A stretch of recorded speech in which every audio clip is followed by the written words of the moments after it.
and it's starting right now. Shot clock. Don't sleep. You gon' Hey guys, what up, what it do? You know who it is, it's your girl Gigi.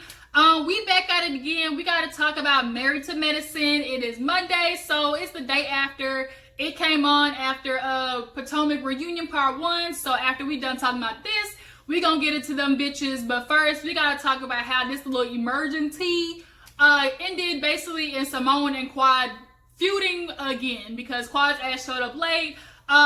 We gonna get into all that when that part comes. But first, before we do, if you are new to your girl's channel, what's up? Thank you for tuning in. Do your girl a favor, hit that subscribe button down there, okay? It ain't gonna kill you. Join the fam, join the team, so you can stay in tune with your girl, all right? Okay, so Married to Medicine opens up with Allure and Dr. Heavenly's annoying ass going to get her nails did. She's trying to have a couple of bonding moments with her daughter as she's growing up. She's trying to stop it from happening, but unfortunately she can't. So now Allure now is 13, you guys. We have seen her since she was, what, 7, 8 years old. And just like she had a mouth on her then, she got a mouth on her now. She is literally a spitting image of Heavenly. But I ain't gonna lie, like, I'm a person who went through braces. Your lips swell up when you get them hoes, and hers definitely did. But I ain't gonna talk about no child like that. But nonetheless, her and Heavenly are talking about how she's starting high school, wants to start dating at 15. Heavenly said, hell nah, 22.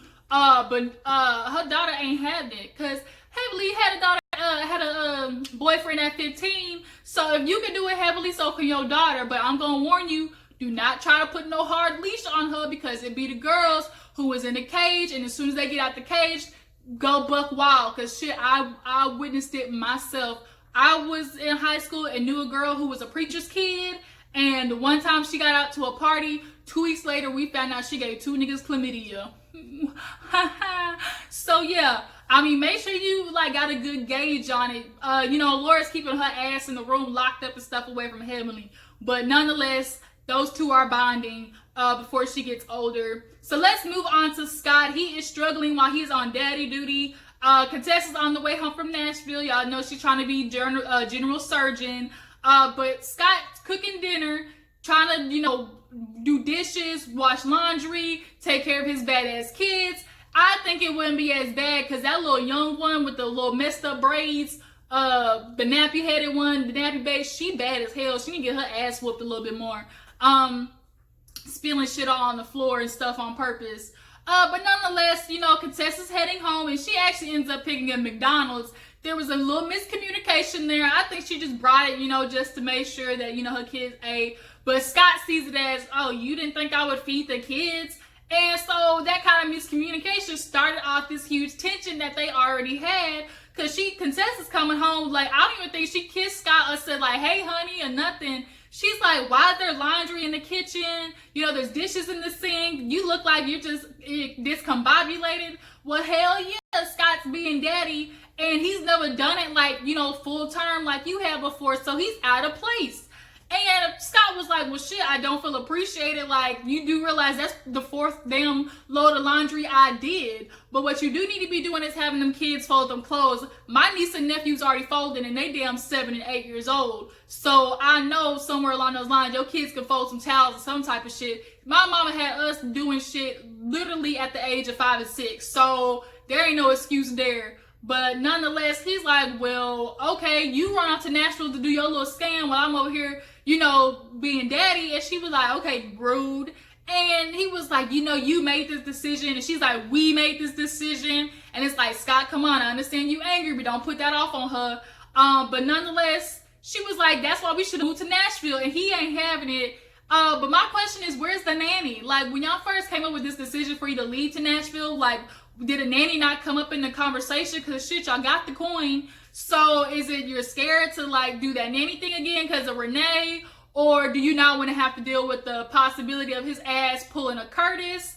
Like, but Contessa, you need to figure out something, because the way he stormed off into that little theater room talking about, oh, I'm sure you got shit to study, you know, attorney, general surgeon, you got something to do. She's like, nah, I got dishes to wash. And it was like, damn, like, y'all might want to, like, Contessa, hurry up in there, go in there, give your nigga a quick blow before he go out there looking for something that ain't you, okay? Show him a little more appreciation, because I get, like, I couldn't stand when my mom, like, used to come home and be like, oh my God, the floor's dirty, it's not swept. But yeah, I washed the dishes, cleaned off the counter, cleaned my room, wiped off the table. You didn't see none of that, but you can see this little speck on the floor. And it's like, well, damn, like, I don't feel appreciated. And I get, like, how Scott's feeling. Like, he was just overboard. And for a man who's doing this for, the first time, I get it. But you need to quit complaining, Scott, because women do this on a regular basis. We just make the shit look easy. So moving on. Who is it? Heavenly and Jackie end up going out to dinner and talking about, her kind of battling being in the middle of Heavenly and Simmone. She's like, look, I want to do something to get all the girls together to hash this shit out because, it's hurting my feelings. Jackie actually got quite emotional, and Heavenly kind of sort of admits to, handling the situation wrong.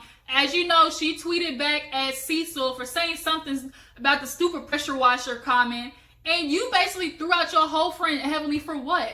To make a point? That's the problem with you, Heavenly. You go to the extreme without consideration of other people. So now here it is, you done pissed Simmone off because you had to tell the world of something that she vented to you. But she's like, oh, I could have handled it better, but Jackie, you ain't no better the way you ignored Mariah at Damon's clinic opening.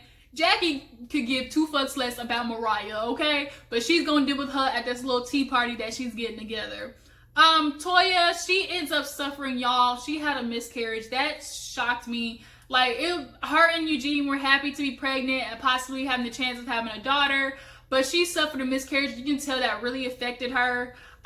She told the kids and everything, so there was some excitement behind it, but it was nice seeing her kind of be leveled and soft and watching Simmone console her, and you can see that balance that Simmone plays between doctor and friend, so Simmone, maybe you should play doctor a lot more when it comes to talking to your friend. Because when you get out the office, bitch, you screaming, you was loud as hell, okay? I need you to bring it down.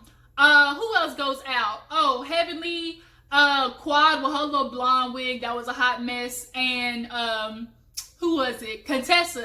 Contessa is screaming to them how she's annoyed about Scott basically looking at her like she the maid, the wife, the hoe off the street, the person who's gonna cook and clean. And she's like, bitch, that's not my only job. She feels like Scott underestimated how hard it was, which he did. And now they're in a rough spot. And so Quad basically gives her advice look, bitch, I'm at the end of mediation. If there's one thing I learned, make sure you got something of your own. I mean, luckily Contessa is a doctor, so she's gonna have her own coin. But I don't know how they got their whole little banking system worked out, if they got a joint bank account or what. But at the end of the day, make sure you got some mad money, as the old folks like to say. Something you're gonna walk away with something, okay, Contessa? Then they get on to Quad dating. Heavenly's like, you should be ready to date by now. And she's like, what do you want? And she's like, something strong, long, and big. Basically, y'all, she wants a man with a big dick because I'm guessing Greg didn't have it, because she's talking about they didn't have sex like that. So that means it wasn't enjoyable. And old girl who was the mistress that was getting ready to have sex with Greg said it was small too. So she's just looking for something. But in the meantime, in the confessional, she's like, if I crave the comfort of a man, I can take care of it myself. Bitch, you gonna be running out of batteries the way you acting So, y'all, Quad is not gonna have no man anytime soon. What happened next? I think this is actually the day that it's where Jackie's little EmergenTEA party, and Mariah's getting ready with Aiden, y'all. We see Aiden got a whole head full of hair. This nigga had a full front line. I was like, when he found out that little surgery he did work, they gave him a full hairdo. But she wears blue, and guess who else wears blue? Heavenly ass got on literally the same color. Who's heading there together? Toya and Simmone actually ended up heading there together with Simmone talking about how she's hurt from Heavenly and how she confided in her and how she, is just disappointed how she did that to her. Toya's like, I understand Contessa called Eugene a big ass bitch, but I'm gonna ignore her. Jackie actually ends up enlisting a little third party to come help her because she wants to stay objective, in this little whole party. So Heavenly gets there first. Jackie made me laugh because she messed up trying to say 2 drink maximum for 2 drink minimum, and Heavenly ass ran off with it because that bitch stayed with some gin or Crown or something in her little coffee cup. But she gets there. Mariah gets there second, and them two bitches was awkward as hell. Mariah's like, here this go. Hell, you matching again. You know, imitation is the best form of flattery or something like that. And then the rest of the girls show up. So, they all sit down at the table, and it's awkward as hell. Like, there is a little tension. But Jackie, you know, is explaining to them the exercise, and she brings in the girl Alyssa.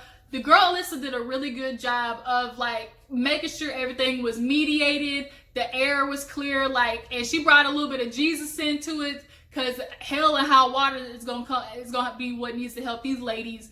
So the exercise is to pull a card of how you feel. So Mariah goes first, and of course she's still talking about this damn Jackie thing on Open and Honest, and I don't even think that is that Jackie said, like, because when you see it, like, Jackie didn't really say it to, like, point out, like, oh, Mariah's doing cocaine in the bathroom, but she just asked a simple question, like, was Quad wrong for bringing it up? Now, Heavenly thought the same thing, like, bitch, you mad at Jackie, but you need to be mad at Quad, like, she's the one who started the rumor. But nonetheless, I just think it's the fact that it was brought up, period. Like, Mariah doesn't want that out there anywhere. So she's talking about how, oh, you know, I'm hurt. You didn't, you know, even try to get the truth. You didn't ask for my permission. And so the lady, Alyssa, was like, do you think you can ever, like, let it go? And her point is she would like some acknowledgement. Okay, whatever, Mariah. Moving on, Simmone goes next talking about Heavenly. And she's like, you know, I did do with a friend. I confided in them. And I'm very disappointed how they used that against me. And I just can't believe, you know, like, you broke my trust. And Heavenly's extra ass talking about, can I go? Can I go? And she's like, she said something, try to do like a Bible quote talking about, what she say? Oh, thou shalt not judge another person before you look at thyself.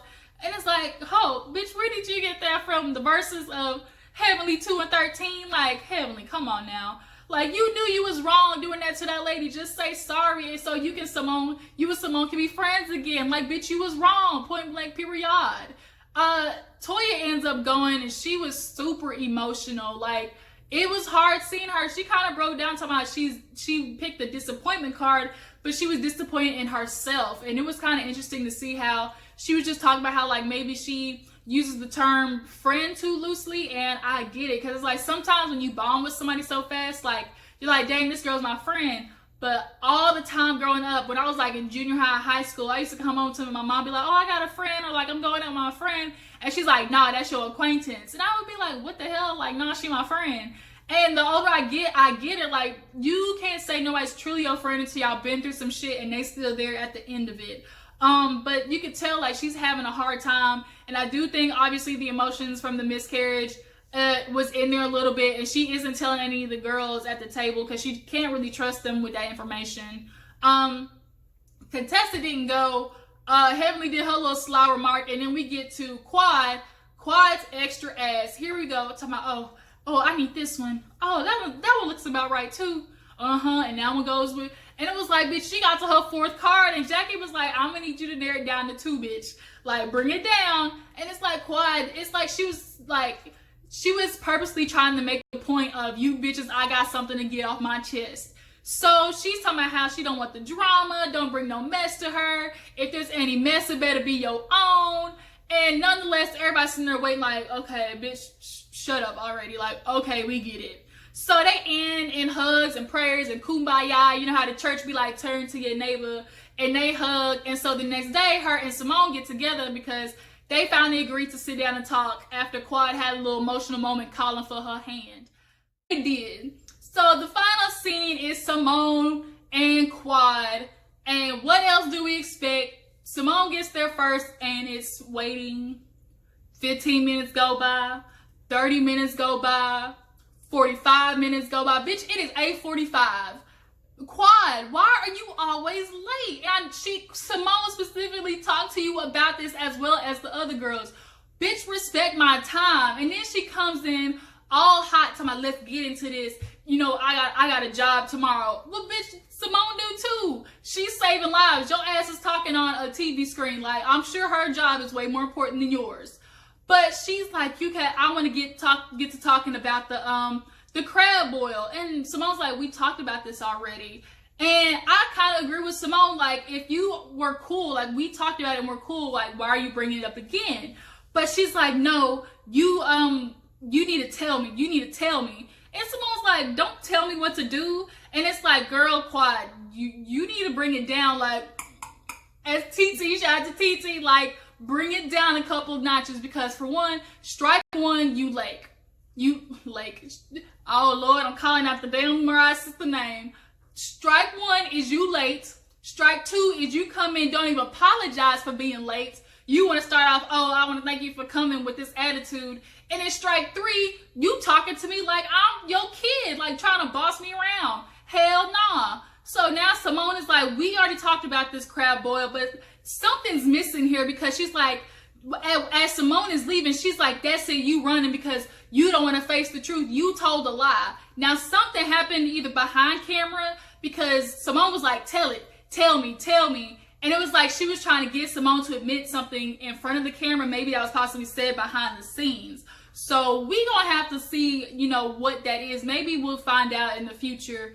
But nonetheless, these two bitches can't be friends. And that's how the episode ends. Simmone was clearly fed up. But you guys, you just got to tell me what you think about the episode. Do you think these bitches can get it together? Whose side are you on in regards to the Jackie and Mariah feud and the Quad and Simmone feud? I already know Heavenly fucked up in that one, so we ain't got to talk about that bitch. But nonetheless, that's the episode. I appreciate you guys for watching. You know, like this video, subscribe to my channel, and I'll catch you guys on the flip side. Deuces.